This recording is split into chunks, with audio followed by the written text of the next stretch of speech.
The 1967 Corvette Coupe by Revell Monogram. Coming up next on Monster Hobbies, What's in the Box?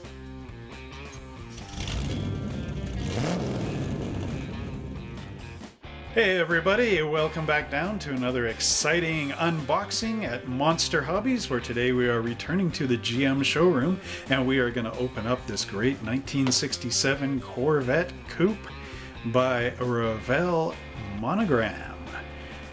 Hey, did I ever tell you guys that I'm actually trying to build the 50th year of Corvette with all 50 Corvettes of every year? Well, I'm trying to do that, and maybe one day when I start to build this one for that, you guys will be the first to see it, but you have to like, subscribe, and share this video with all your friends and family. Pound that notification bell, because every time I make a new video, you are going to be the first to see it. We'll be continuing with our unboxing series before I ever get a chance to build these, which will probably be in 2023. So enough of that. Without further ado, let's go down and see how they changed the Corvette for 1967. By 1967, the second generation Corvette had been refined in styling and performance to a car that would eventually be considered one of the best Corvettes ever built. The Coupe was the ultimate expression of the Stingray design, and one look at this milestone car makes it obvious why. So we're going to take a look at our Revell Monogram 67 Corvette Coupe. It's a skill level 3 kit, and as you can tell by the photograph, this is a real Corvette. And it's got those great side vents, which was new for 67. You carry over into later model years. Now, one look at this box, of course, means that we got to tilt it up and take a look at the sides here. And there's all our dimensions onto the kit. Length is 7 inches. It's got 124 pieces. The body is molded in white. The decals are water slide. And then it says the 427 cubic inch engine with 390 horsepower, 4-barrel carburetor, and standard exhaust system. That's what comes in the kit. You get the Corvette rally wheels, decals included for factory stock appearance, molded in white, transparent red, and clear with chrome plated parts and black vinyl tires. Then over here we get our painting guides. You need silver, flat red, engine orange, gloss black, flat black, satin black, steel, aluminum, transparent red, and gloss green to paint the model.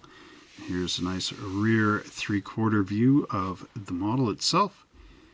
So zoom out a little bit here. There you go. Of course, the end of the box shows the built-up model kit, just like the photograph. And then as we can see, this is the most challenging skill level 3 for ages 12 and up. You need glue, you need paint. And there's what the car will look like once you build it up. There we go. Got your engine in Chevy engine orange, the big 427 with the air cleaner. It does have the hood scoop bulge in here in the hood. There's very many of these different types of hoods for Corvettes throughout the years. This one, of course, being one of the final hoods for this body style. So let's just bring this back over here and zoom out a little. Technical talk. And we'll remove the lid on this amazing kit just so you get an idea of the parts. Now here we have our instruction sheet, which we will review in a few minutes. The decal sheet, some chrome bits, and then of course all our white components bagged up, which we'll be opening the bag in a few minutes. Then our glass, the tire sitting on it. Luckily that didn't melt the plastic like in some of the other reviews I have. And our wheels. So let's move this out of the way and take a look at our instructions. And now here's our famous instruction sheet. Now here's a little bit of interest. Bought July 12, 2003 at John's Hobbies for $15. John's Hobbies is the hobby shop that Monster Hobbies actually bought out and took over. And this was bought just the year before that actually happened. Because we opened up our store in, what was it, June or July 4th, 2004. So there's a bit of cool Monster Hobbies history for you. It says the 67 Corvette was the fifth and final year for a body style that started in 1963. So this kit, of course, or car actually, has all the refinements and lessons learned in making a better sports car from the actual 1963. Because in 63 it had the split window, it had a smaller engine and all that kind of stuff. And then the 67, of course, being the final year, had the best of it all. So the instruction sheet here folds out into the larger panels. We'll just move that over there. Of course, it has the paint guide and the phone number, which I don't know if that still applies anymore. Anyway, copyright 1997. So this kit has been around for quite a good history. There. Okay, so come back in. So in our first panel here, we have the amazing 427 cubic inch motor. And of course, the engine block is in two pieces with the standard transmission in behind. We've got our cylinder heads and valve covers going on there. The exhaust manifold, oil filter, oil pan, alternator, fan belt, fan. The fan clutch goes on there, which is a chrome piece. We got our water pump. And of course the other cylinder head and everything. The right side, left side. Moving on down.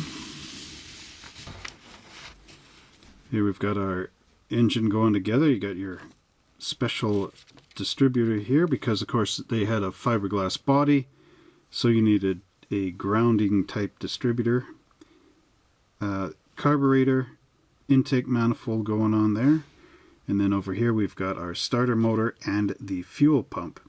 And our air cleaner with the air cleaner decal going on there. And the little 427 decal going on the side of your valve cover. So no real custom features to this kit, or custom variation to this kit. However, it does have very nice stock components. Our rear axle assembly here going onto our differential cover. And then you glue on the rear leaf springs, which has the sort of Model T style spring in there. And then here's our chassis with the transmission cross member, the differential going in, your shock absorbers, and your exhaust pipes. Tells you which order to put it in. So first you're going to drop down your differential, second you glue on your pipes, and third you put in the cross member. Then we've got this panel over here, which is showing our upper A-arms going in with the battery and the steering box onto the chassis. The completed engine dropping into the chassis, as well as our drive shaft here. And then our fenders are separate. The inner fenders right and left.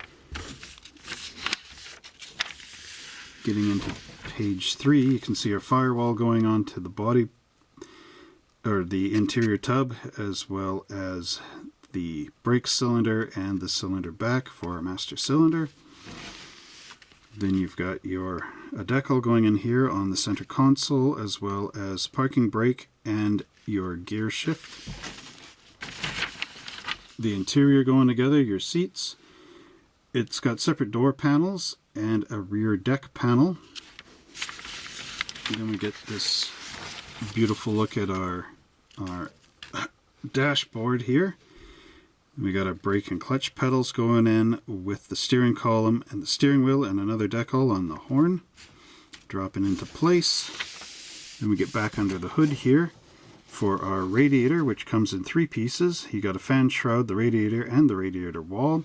The lower radiator hose here hooks up to the engine. You're going to need your tweezers to get around there to put it in the front there. And then you got your washer bottle, your upper radiator hose going in the top.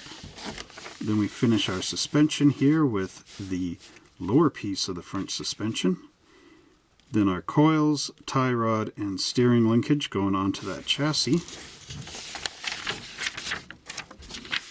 Quite a lot of steps to this.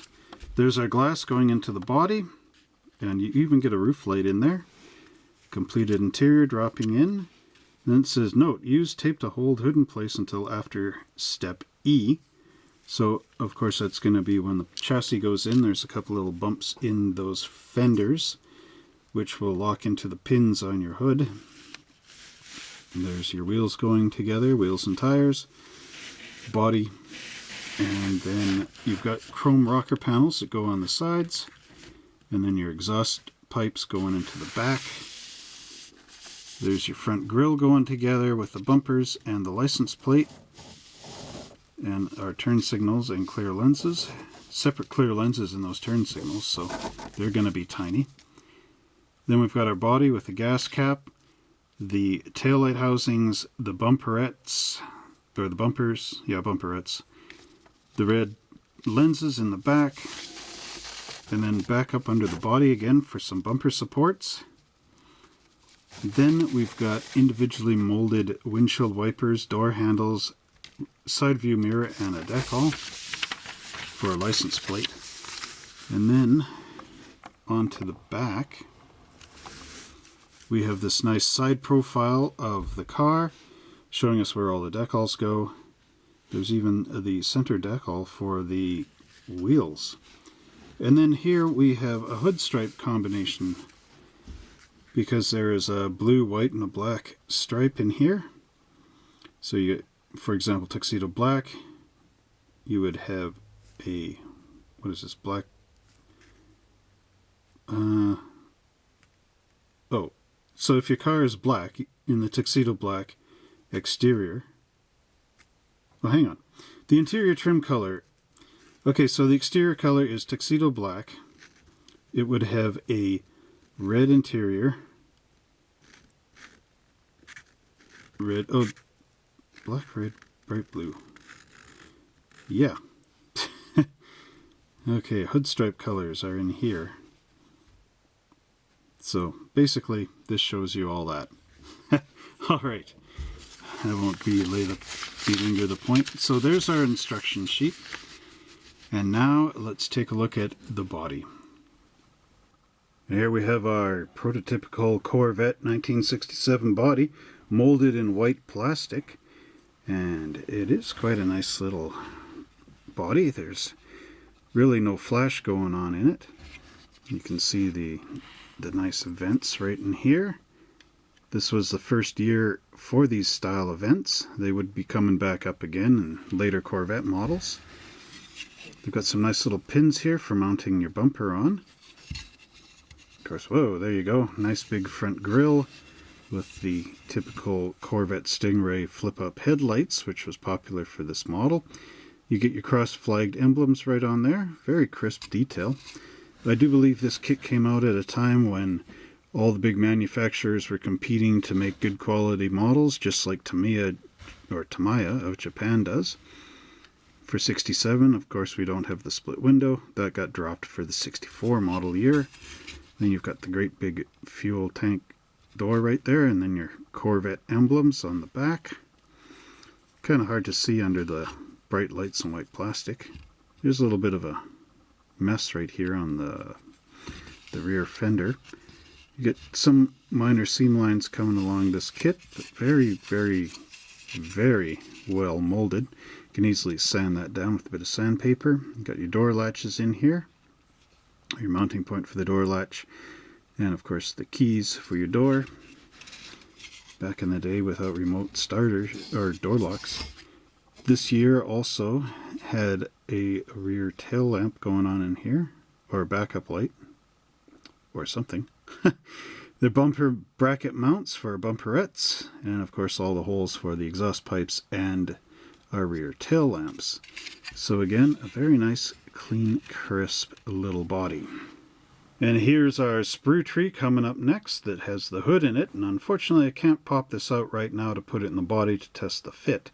So I'm just going to have to hope that it fits nicely. You can see there's a lot of flash on this parts tree, but it doesn't seem to have affected the parts very much.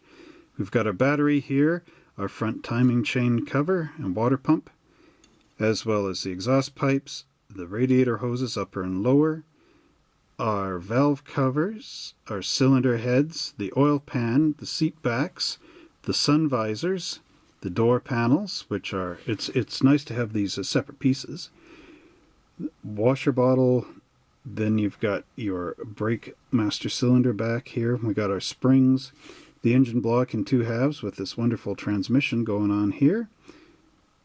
Oil filter, fan shroud, and the fan. So let's just bring this up to the camera and take a look at some of the detail going on here. Start with our door panels, and as you can see with these being separate, you get the nice crisp detail on the GM door winders, or window winders, and the door latches, or door handles. Anyway, there's our engine block. You can see the frost plugs in there, as well as the transmission, which is beautiful. The linkage on the side here too. Then we get our nice fan detail and the fan shroud. The cylinder heads and all that. There's our oil pan. The battery is nice. It even has the correct Delco written on there. So flipping it over, you got your trunk mat in here. There are some sink marks under that hood, but again, nothing that couldn't be corrected with the proper hobby knife, which would be a number 16 blade. Good for scraping. Not too much under there that's a difficulty. So there's that component. Let's take a look at the other parts trees. Now here's our next parts tree that includes the interior tub and flash again. Must have been a bad year for squishing this through the mold.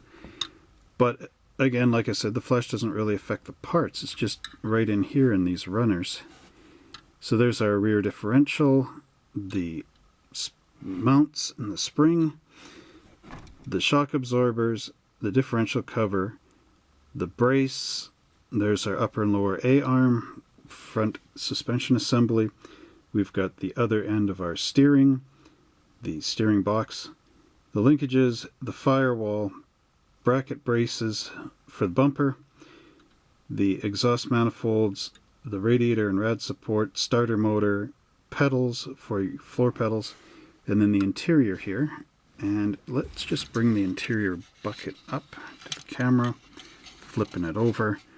There's that nice center console sitting in there. You've got the proper trunk with the drops in here and everything. And then the door panel there, as we've seen before. So even though this is sort of partial bucket, partial interior panel sidewalls, this should come up looking quite nice once you get it all together. A couple of bumps on here. I don't know if that's supposed to be like that. And then a little bit of flash around the edges, but of course you can clean that up with your hobby blade.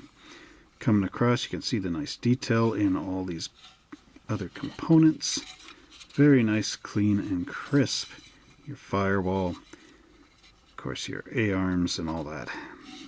And then there's a manufacturer's logo, copyright 1995, Revell Monogram, all rights reserved. So again, another great sprue tree. Our next sprue tree has, of course, our chassis, the dashboard, the front seats, the fenders, and the back panel for our interior. And as you can see from this, you get some very nice detail in here. Just look at the underneath of this chassis. Some really, really crisp bits and pieces. Then, of course, our dashboard with the correct instrument panels and the little glove box in there. There we go. Front seats have some very nice detail, very crisp again. Looks like the real thing, only smaller. Let's just turn this over. A couple of mold marks in here in those fenders, which of course could be easily removed with a bit of sandpaper on your finger. Ha, you expect me to say the number 16 hobby blade. Interior underneath looks pretty good. Looks like everything would fit in. A couple of mold marks. Then of course we have our front suspension bits here. There's a mold mark under there which should be kind of corrected before you drop the oil pan on top of it. And that is that sprue. And here's our final white parts tree with the exhaust pipes, the 4 wheels, the steering wheel, the steering column, the belts and pulleys, and our drive shaft. So finally, as our last view, you can see if I turn the wheels over just how nice all these parts are. Again, very good detail from Revell Monogram. And now that completes our white parts. And here's my favorite of all the model kit parts trees, and that is, of course, the chrome parts tree. And we get 2 in here, see, which is really nice. I love the chrome. Anyway, so as you can see, there's a lot of things going on here. You got your rear tail lights. Then what's over here? All our door latch handles and rear view mirror. There's the gas cap for the back. Here's our wheels here. Air cleaner. The windshield frame. The rear bumper. Our side rocker panels in chrome. The bumperettes. Master cylinder. License plate. Oh, maybe those are the door latches there. Kind of looking at this from a far angle, so you have to forgive me there. There's some rocker panels here. Our grill, our intake manifold, the carburetor, the license plate shroud, and our rear exhaust pipes. Of course, there's our alternator as well. Windshield wipers in here. So let's just bring this up to the lens. Maybe I can see what these little things are over here. There, of course, we have nice chrome wheels, the air cleaner. Yeah, little detail parts, I'll just call them up there. There's our bumpers, and of course our windshield. The windshield also has a little notch there for rear view mirror, and of course our, what do you call them? The sun visors. Yeah, basically quite a lot of nice detail going on here. Let's bring the other parts tree over. You can see the nice egg crate grill in there, which is, I do believe, another first for this year, which of course was the last of this year's grills. But the egg crate grill, you could use that nice black wash there, the Citadel Nuln oil. Get in there and wipe it off the top and leave your chrome. And the alternators. So once again, some very, very nice chrome components for your model car. Next up, we have our glass components, and there's our front windshield and rear glass. There's our backup light, and we also get these side vent windows. I do believe that's a different backup light. There's our 4 rear red taillights as well, and a big letter B. One thing, when I was looking at the chrome there, they had that chrome windshield frame. Revell also had a 67 Corvette convertible in this series as well. So that chrome frame would fit this windshield for the convertible. This windshield, of course, also fits our hardtop. And here's our tires for the model kit.